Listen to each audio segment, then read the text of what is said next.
Hello everyone, hope you all are doing well. In my today's session, I'll be discussing about self-improvement planning. Self-improvement involves improving any aspect of self.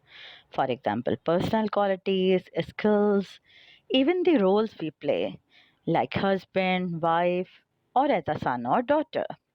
Throughout history, humans have survived to improve themselves. And even though self improvement is very dependent pursuit, insight about whether or not we have improved is very social.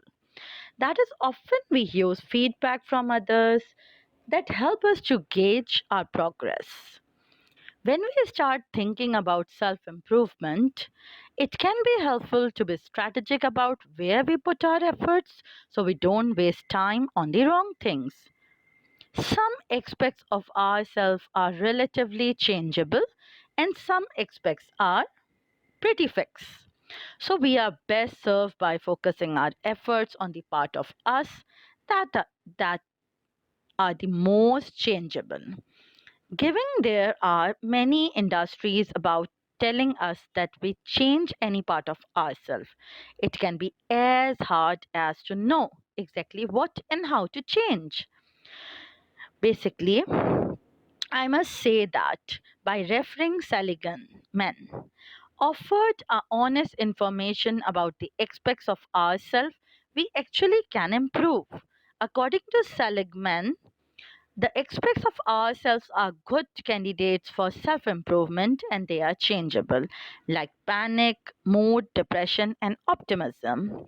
He says that these self improvement techniques almost never work like dieting, aiding, speeding up the recovery from alcoholism, relieving childhood traumas, and then turning homosexuality into heterosexuality. So these are certain issues which are not easily changeable.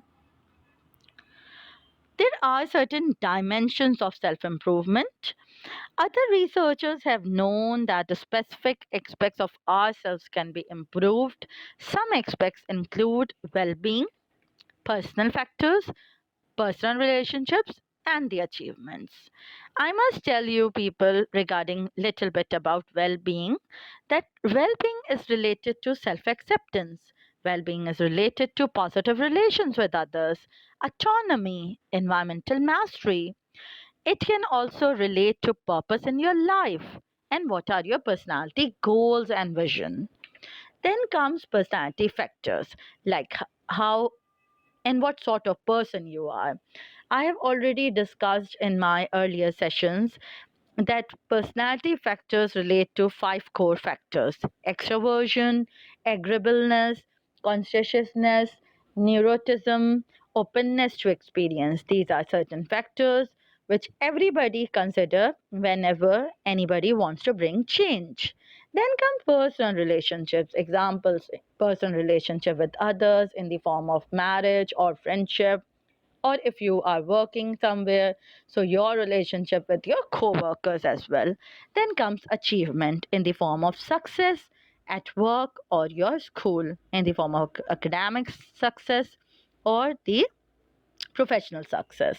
Although there are many other dimensions that can be improved over the period of time. Here are some good ones which I can start with, which makes it easier to improve other aspects of self later on. First is that you have to engage in self reflection. What is self reflection? Self reflection is very important part of self awareness. Without self reflection, we may not have a clear self concept. That is, our self concept may not match how others see us. By engaging in self reflection, we can better understand the areas of ourselves that we might want to improve and how to improve these areas. Then, basically, you have to do mindfulness exercises. Mindfulness is the act of bringing attention to experience in each moment.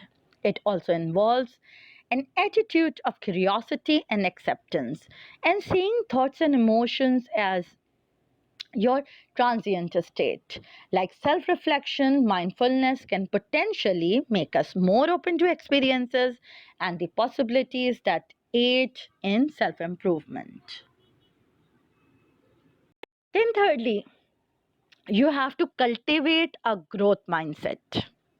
A growth mindset is a mindset where we believe that we can grow and improve our abilities. If we have a mindset that we can improve, we are more likely to put in an effort actually required to learn and grow. That's why building a growth mindset can facilitate us to achieve many of our goals and improve ourselves in the way we desire to change. Then you have to acknowledge feelings of shame. The truth is that many of us are motivated to engage in self improvement due to majorly societal factors, external expectations, or even shame about not being good enough in some area. But if we strive to improve ourselves simply to please others, we are likely to end up feeling unsatisfied, even if we succeed in our self improvement goals. So it's worth thinking about your reasons for engaging in self improvement, acknowledging any shame, and rethinking your self improvement goals to ensure that they are in align with the core values. Then let's have a discussion about basically how to set the self improvement. There are certain tips which I need to give you people, that there are basically all the things which I have told you regarding the tips as well, and along with that there are certain techniques as well. Basically, the first and the foremost technique which is very important is that you have to boost positivity. Then, secondly, outsmart your smartphone. Thirdly, build reappraisal skills. Then, you have to find more to be thankful for. Start a journal and use your own strengths. Through boosting positivity, memorizing positive words can help you to build a strong positive neutral networks in our brain. Why?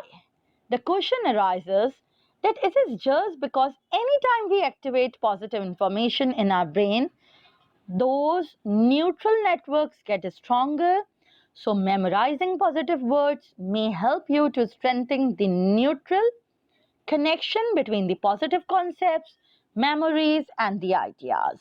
This may be an easy way to start improving positivity and optimism in your life. Try to do it and check out what are the other key activities you can do to enhance your positivity as well. Then outsmart your smartphone. Our smartphones offers all sort of fun stuff, messages from our friends, news, games, apps, and many more. But they also have a potential to harm our well-being.